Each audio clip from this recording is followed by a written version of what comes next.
Assalamualaikum warahmatullahi wabarakatuh. Selamat pagi dan salam sejahtera untuk kita semua. Terima kasih kesempatan yang diberikan untuk saya ya untuk dapat menyajikan topik dengan judul Strategi Coping Keluarga Indonesia dalam menghadapi pandemi COVID-19. Baik, Bapak Ibu sekalian, kita merefresh kembali perjalanan COVID-19 ini yang dimulai di Wuhan di akhir Desember 2019, kemudian menyebar ke 213 negara, dan saat ini sudah menginfeksi hampir 10 juta jiwa di seluruh dunia dan menimbulkan korban meninggal hampir 500.000 orang. Untuk Indonesia sendiri, trennya juga masih terus meningkat. Pada tanggal 27 Juni kemarin, ya kasus ini memecahkan rekor lebih dari 1.300 orang yang terinfeksi. Dampaknya Bapak Ibu sekalian kita rasakan bersama, ya. Jadi bukan hanya dari sisi kesehatan saja menimbulkan korban jiwa ataupun terinfeksi, namun juga berdampak terhadap aspek sosial, ekonomi maupun finansial dari negara kita dan juga negara-negara lain di dunia. Keluarga sebagai unit terkecil yang ada di masyarakat juga mengalami dampak dari COVID-19 ini, yang sebelum COVID-19 keluarga hidup bahagia, ya, terpenuhi kebutuhan hidupnya, ya. Setelah COVID-19 terjadi, ya, keluarga mengalami perubahan tekanan terhadap kehidupan sosial, ekonomi, psikis maupun fisik.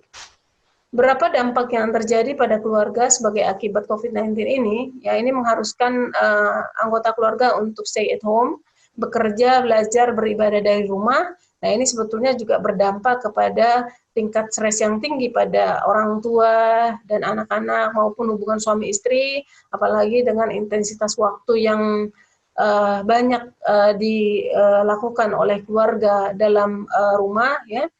Dampak lain juga dalam hubungan sosial, ya. Dan yang terpenting yang akan kita bahas dalam presentasi kali ini adalah bagaimana dampak COVID-19 ini terhadap kondisi ekonomi, ya, karena banyak keluarga yang akhirnya kehilangan pekerjaan, ya.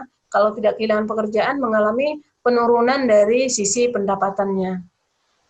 Departemen Ilmu Keluarga dan Konsumen, ya, di akhir April sampai dengan awal Mei 2020 yang lalu telah melakukan satu survei, ya, yang mengukur terkait dampak pandemi COVID-19 ini pada kehidupan keluarga di Indonesia. Kita melakukan pengambilan data secara online dengan jumlah responden sebanyak 1.126 ibu rumah tangga yang tersebar di 27 provinsi di Indonesia. Hasil penelitiannya menunjukkan adanya perubahan pendapatan keluarga antara sebelum dan selama masa pandemi. Penurunan sekitar 15% dirasakan oleh keluarga pada pendapatannya saat pandemi ini terjadi. Hal ini disebabkan oleh munculnya masalah, ya, karena dampak COVID terhadap industri manufaktur, terhadap UMKM, ya, mengakibatkan banyak tenaga kerja yang dirumahkan ataupun yang terkena PHK. Jadi saat ini data menunjukkan hampir 2 juta, ya, dari Kementerian Ketenagakerjaan, hampir 2 juta tenaga kerja yang di PHK ataupun dirumahkan, ya. Hal ini berdampak besar terhadap pendapatan keluarga. Dari sisi pendapatan, ya, jadi memang lebih dari setengah keluarga, ya, dalam hal ini sekitar 500 keluarga lebih, ya, mengalami penurunan pendapatan, ya. Kemudian perasaan keluarga terhadap kondisi ekonomi dalam hal ini direpresentasikan oleh ibu rumah tangga itu merasakan kondisi sekarang lebih buruk, ya, dibandingkan sebelum pandemi ini merebak. Dari sisi kemiskinan sendiri, ya, kalau sebelum pandemi jumlah keluarga yang miskin adalah 8,2%, setelah pandemi ini meningkat 7,2% menjadi 15,4%.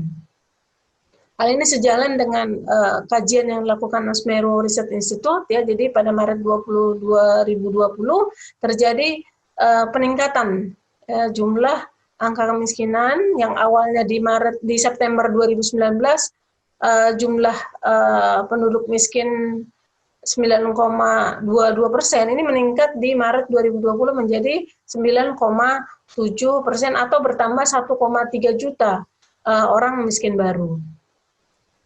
Untuk itu keluarga perlu melakukan coping strategi, ya upaya-upaya yang dilakukan untuk bisa keluar dari permasalahan sebagai akibat dampak dari COVID-19 ini.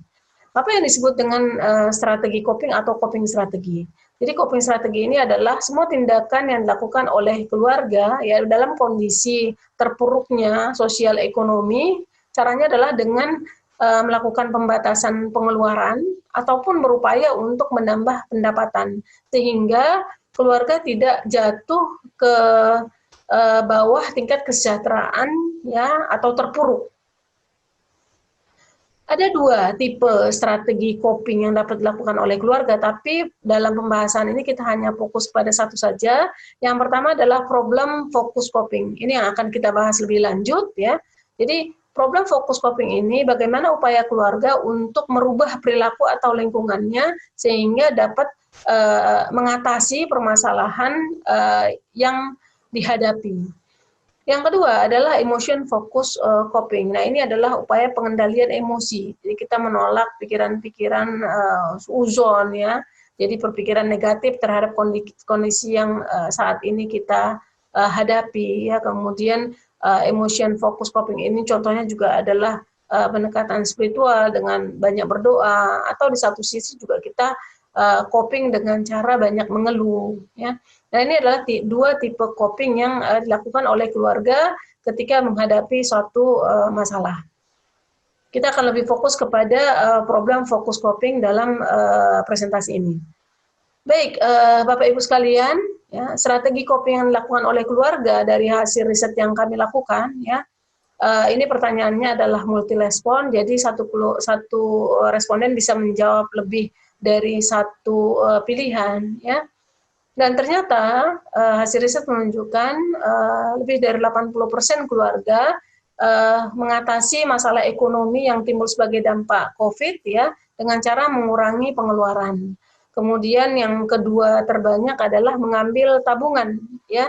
Jadi ada namanya istilah mantap ya, makan dari tabungan. Nah, ini dilakukan oleh keluarga ya. Jadi keluarga-keluarga yang memiliki saving ya ini mulai menarik uangnya dari tabungan untuk memenuhi kebutuhan sehari-hari. Kemudian yang dilakukan juga adalah menambah penghasilan, jadi mencari pekerjaan tambahan atau pekerjaan baru ya dalam upaya untuk menambah penghasilan yang cenderung menurun di masa COVID ini. Yang selanjutnya adalah meminta bantuan. Ya, kita akan lihat nanti ada yang ke keluarga, ada yang ke tetangga, gitu, atau mengharapkan bantuan dari pemerintah. Ada juga yang menggadaikan aset atau manset ya, makan dari aset yang dijual ya, bisa perhiasan ya ataupun menggadaikan surat berharga ya. Dan upaya yang lainnya juga yang dilakukan oleh keluarga adalah berutang. Nah, Bapak Ibu sekalian, berutang ini dilakukan oleh keluarga baik kepada saudara, ini adalah yang terbanyak ya.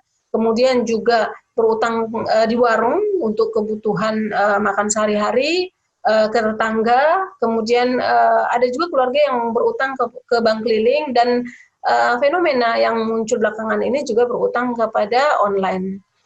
Strategi keluarga dalam mengurangi pengeluaran dapat dilakukan dengan mengurangi jajan. Jadi kalau anak biasanya suka jajan, ini sekarang cenderung dikurangi. Ya. Jadi banyak dilakukan oleh keluarga-keluarga di Indonesia. Kemudian juga mengurangi jenis laut yang mungkin awalnya 2 atau 3 jenis, sekarang satu saja. Awalnya mengkonsumsi daging, ya sekarang dialihkan ke telur, ya ke lauk yang lebih murah.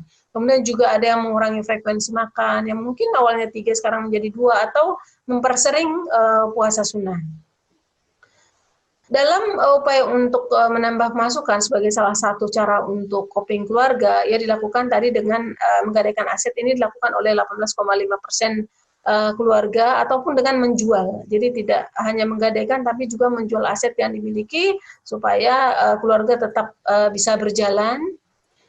Kemudian untuk menambah pemasukan ya dapat dilakukan oleh keluarga dengan mencari pekerjaan sampingan ya.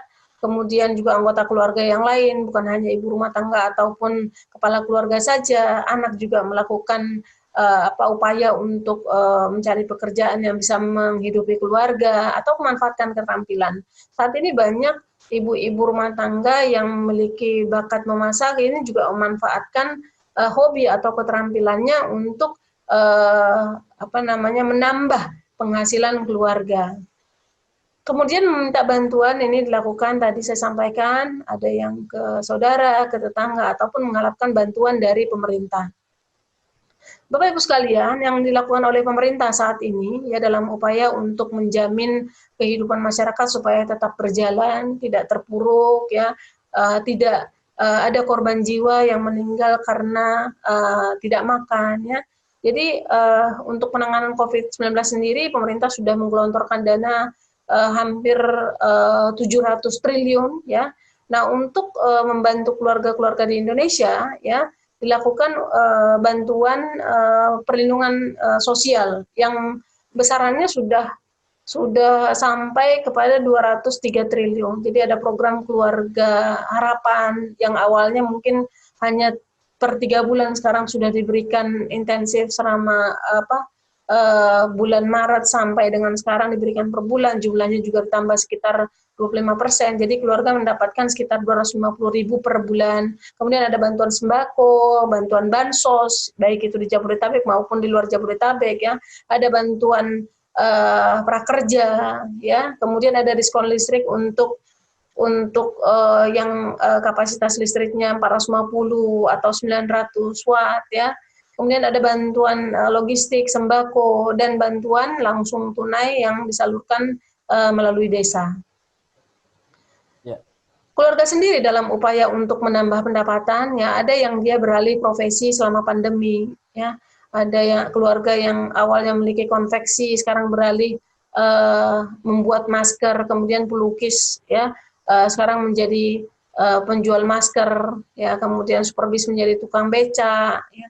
Ada juga pelaku pariwisata menjadi petani, dokter gigi bahkan, ya ini karena memang dokter gigi tidak praktek selama COVID-19 ini sudah menjual donat, ya. banyak profesi-profesi yang akhirnya beralih ya selama pandemi ini, yang sifatnya mungkin ada yang temporary, ada yang sifatnya nanti barangkali akan bertahan, gitu ya.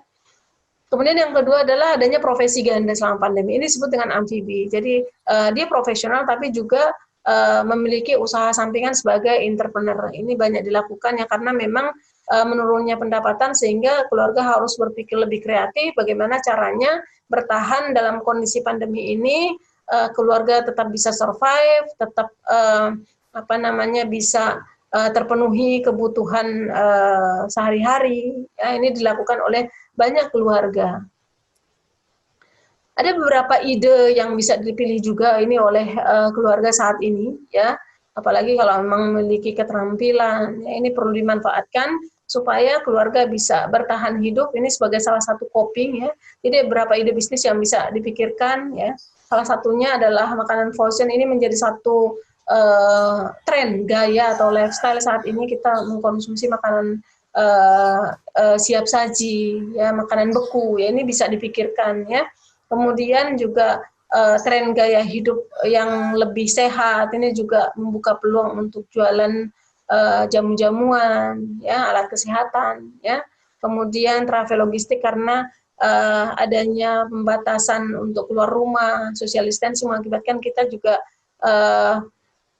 memiliki prospek untuk usaha delivery, ya.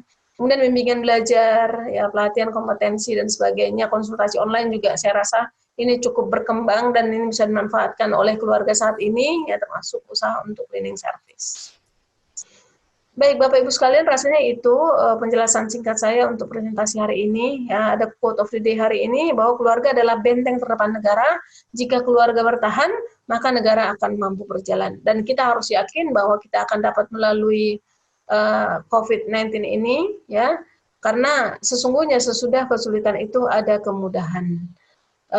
Itu saja barangkali yang dapat saya sampaikan. Terima kasih, mohon maaf apabila ada kekurangan. Wabillahi taufik wal hidayah. Wassalamualaikum warahmatullahi wabarakatuh.